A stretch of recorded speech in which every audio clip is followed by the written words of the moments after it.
Here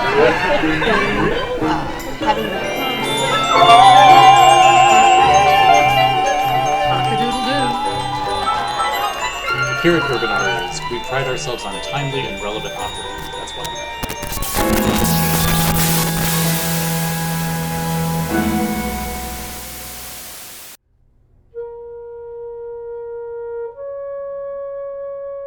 Hi, I'm Anne-Carolyn. I'm the Executive Director of Urban Arias, and I am so happy that you're joining us for the second episode of our second season of Urban Arias Sampled.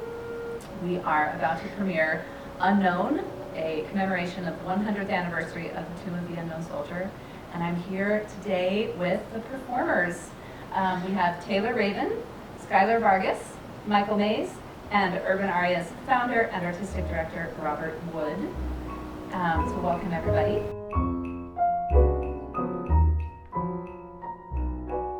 Tell us a little bit about you.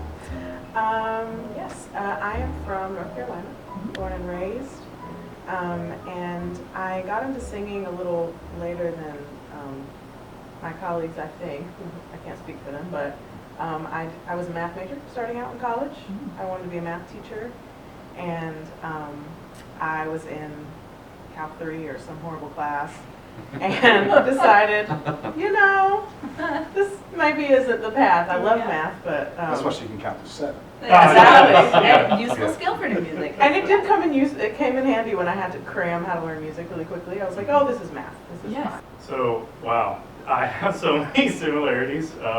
But I'm originally from Denver, Colorado, born and raised. So didn't move out until going to grad school. But I got started in music from my mom. My mom was also an incredible singer, and she actually studied classical singing for a little bit before she switched to Spanish. But it was from her encouraging my brothers and I to appreciate the arts and performing arts as much as the athletics that we always did. So my original dream was to be an NFL player, and I am not big enough or fast enough for that. Like Schyler, I was, being from Texas, football was the thing, so I played football for about 7 years. Ended up breaking some fingers. Your own or something? Oh, my own. This is back in the old days when you had typing class. You know, before you only typed with your thumbs. And I broke like 3 fingers on one of my hands in a face mask. And I walked into my typing class and she was like, "You can't do this, go to the counselor." So I had to pick a different elective. And I knew that that I could sing. And they said they gave me 2 choices. They said you could be in choir or drama. Well, the drama kids were weirdos. I wasn't going to do that, which is the irony of my entire life. And so it wasn't until I started, I really didn't understand, even as I was doing it and pursuing it in school and in my early career, I didn't really get it. And it wasn't until I started doing work like this that I really began to understand the power of this art form. I actually started as a singer. I have an undergraduate degree in voice from Northwestern, and I moved to Vienna shortly after that and quickly realized that I have many musical skills that lay elsewhere. So I became a conductor, came back to the States and finished my education, and then I went to the training program at San Francisco Opera and stayed there for a while, did a bunch of work with their house, including conduct for the main stage.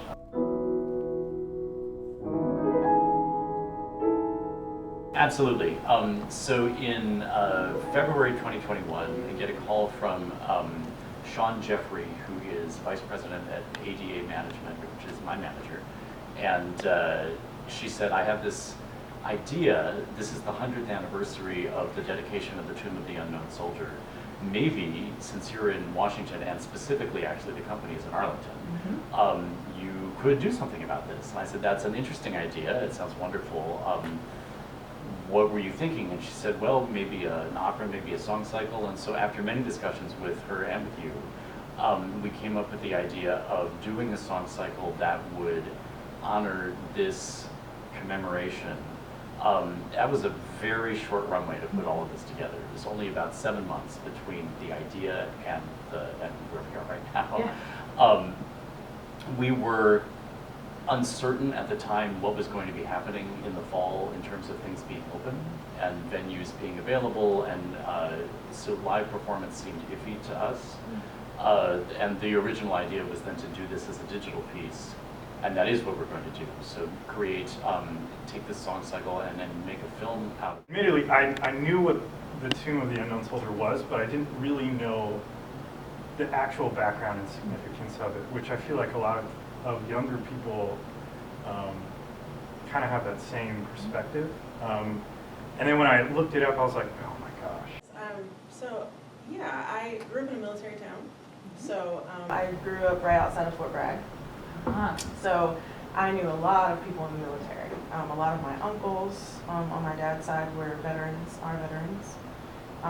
My uncle Eddie, he passed away recently, and we had a ceremony where they, held the flag and all those things. And so I have a lot of. I just grew up around it. And as far as the project, I always jump on an opportunity to sing music written by Black composers. Oftentimes, Black artists have to curate those moments for ourselves. And so when those opportunities come on our doorstep, and they're not our idea, it's exciting. Yes. And I mean, Sean's music is incredible. I mean, aside from his ethnicity, the music is, you'll see, it's incredible. Well, all the men in my family from the previous generation save one. And and the generation before that all served in the Navy. Okay. And then nobody in my generation did. Yeah. And so there was this sort of, for me, a lot of respect for the military, but the personal experience of knowing those experiences and knowing what it meant to do that always escaped me. And then sort of through my opera career, which is weird, I became really involved with a lot of projects. I've done four productions, some of them many times in different places, on veterans issues. And so it's a subject that I began to care about and began to become more intimately acquainted with. I researched and understood things. And, aside from my own philosophy and feelings about war and conflict and imperialism and whatever, when you start to understand that the folks that make these sacrifices, they're not, these sacrifices for them aren't for political purposes, it's loyalty, it's honor, it's the... Because the military is so diverse, I thought it would be more interesting if we had more than one person do it, and especially, as you're saying, to bring gender diversity into this cast and to be able to stay relevant even though the cycle is about soldiers, it's about the military, and it's about people who served and who are anticipating going to war, some who did come back and some who did not, and then of course about the honor guards at the tomb. And so for all of this, I just thought it would be more interesting if we had a diversity of views and perspectives to bring to this.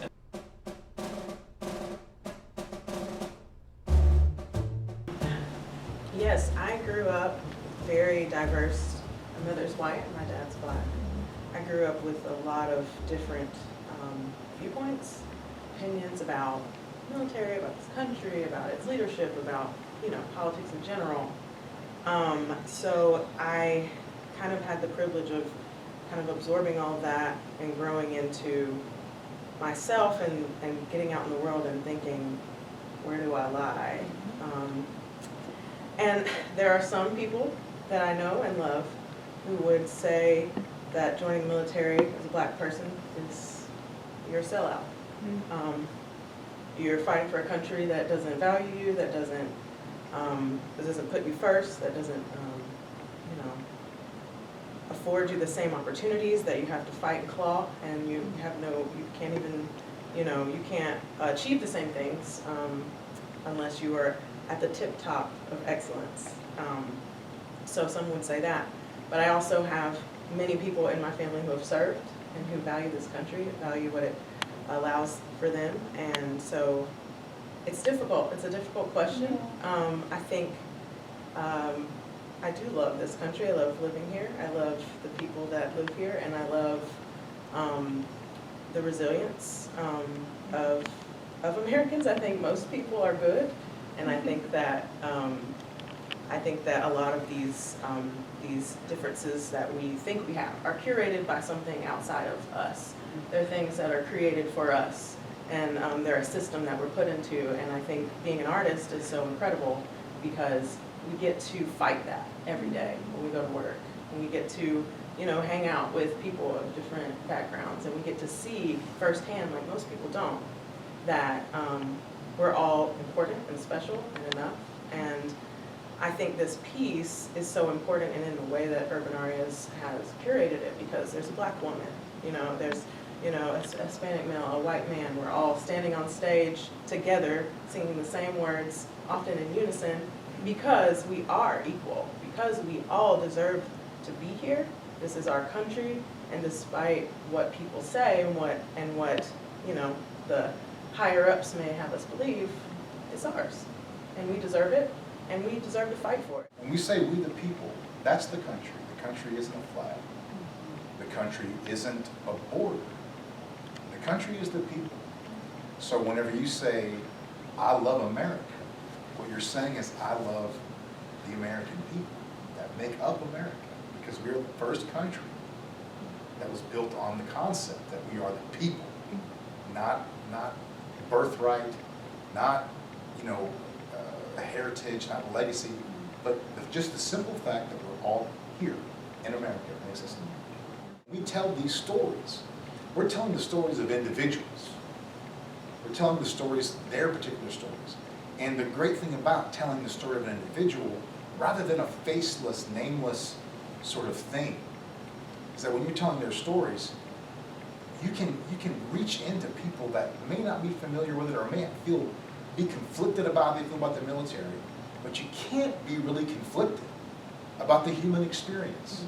So when you're able to actually reach out there and use the individual human experience to put serving and patriotism in the country and war and conflict under sacrifice, under the magnifying glass that is storytelling, not just an expression, then you're able to activate all these things in people that actually, for me, brings us together.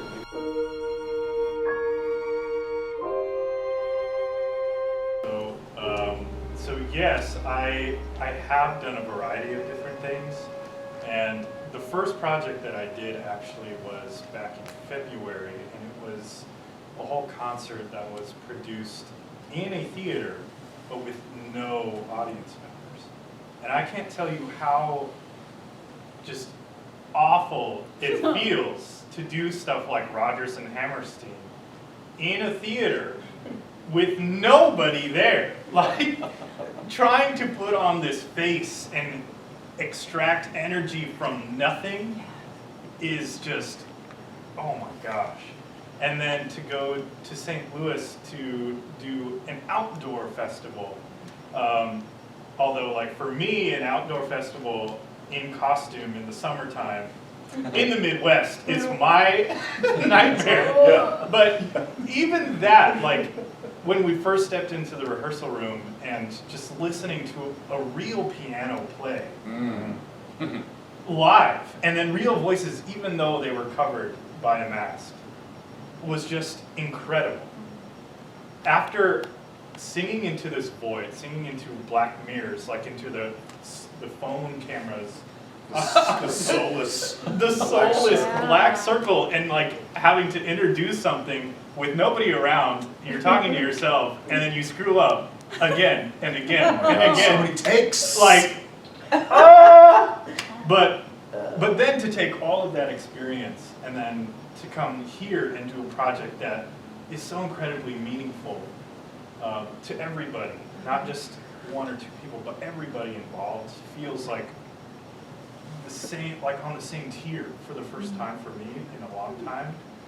And to get to do still the filming experience, but with a live audience tonight. And then go do this brand new thing to me, where we do a couple days of on-site filming without the music. You know, we're not lip syncing. We're not doing that. We are we were getting to really like dive into an actual character and then relate that back to the music that we're doing. That's exciting. I mean, I'm speaking for myself, but I'm sure that you agree that we took our audience for granted. They're our partners. Yes. And that became so clear to me. I mean, it's a thing that I knew intellectually, but I didn't know it emotionally until we had to go in and do these. I mean, I did Serpents at COT, and we filmed it to an empty thing. And you would finish, and there were like 8 people out there, and they're clapping like crazy because it's the cameraman and the director. But it's not the point. It's not the point. And we had the opportunity to do like the outside stuff. I did Glimmer Glass and Atlanta, and even outside, it's something about the energy being contained. Yes. And it's not able to dissipate and fly out of the space. There's something about that energy and electricity. Boy, I tell you what, I'll never again take it for granted. If death has a sound. So what's actually incredible is the only preface that I had to the actual music itself was a Facebook message from Sean, and he asked me, "How's your falsetto, and how high can you sing?" And I was like, "Oh, okay." So Answer carefully. Yes. and he also asked how I felt about singing in a soulful way, or singing, more popular, in a more popular style, and I responded very honestly. I was like, if you write it above this note, falsetto's there. If you write this is great. Yeah. I grew up singing in a cappella groups. I grew up singing big band jazz with my mom, like all that Frank Sinatra stuff. And obviously my experience is a lot different than Sean's experience as far as influence and musical upbringing. But I will say that my background really came in handy for this kind of stuff, like singing to Boys to Men as like a little boy, and singing to Take Six as a little boy, and Stevie Wonder and Frank, and just like all these titans of what I consider very soulful and internal kind of music. Like you think about the sparsity that is in some of these jazz standards, and as exposed as some of these a cappella works, that was the only saving grace, I think, for me to approaching Sean's music, and especially in this piece.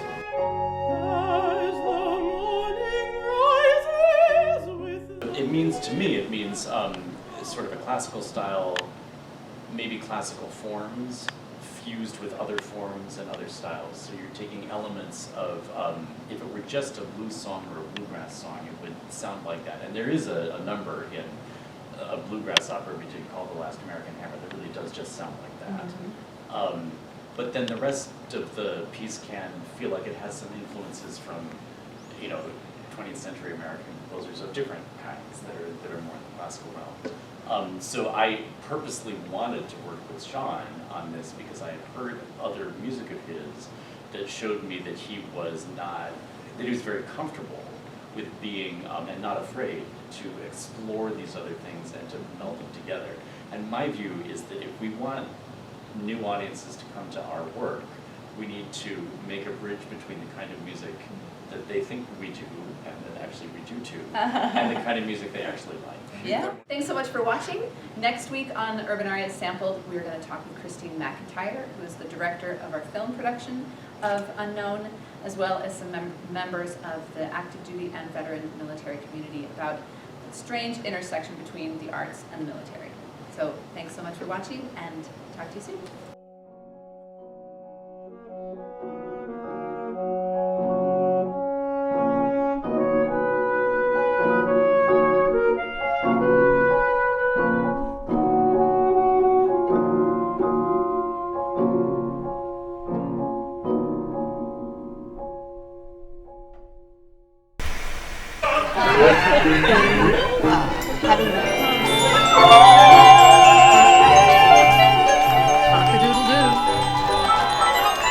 Here at Urban Arias, areas. We pride ourselves on timely and relevant operating. That's why.